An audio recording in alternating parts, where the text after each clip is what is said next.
I'm Christy with WTI. Welcome to my shower.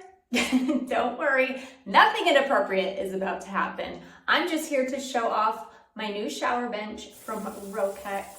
I love this. Ever since we built our home 7 years ago, I've never felt like our shower has enough space for all of our toiletries. This gives me a place to store absolutely everything I need for the shower. Not only that, a place to prop my leg up and shave. For 7 years, guys, I've been throwing my leg up on the shower wall. Not anymore. Shaving is so easy now. Not only does this provide great function, it's really cute. I never thought about adding any kind of accessory to my shower to dress it up, but with all the cool gray tile in here, with this touch of warm wood grain, I think it looks really cute. And I put a little plant. I love when I walk in here. It's like a little piece of decor for my shower.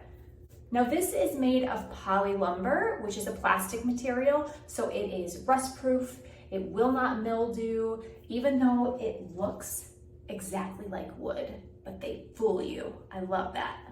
Another thoughtful feature is that the feet are adjustable. This is essential because in a shower, obviously your floor slopes for drainage, but you can still ensure that your bench is level by just adjusting those feet as needed. This shower bench is so cute and modern, so whether you use it as a shower bench like I do, or maybe just a bathroom accessory for storage, I think you're gonna love it. And that's my point of view.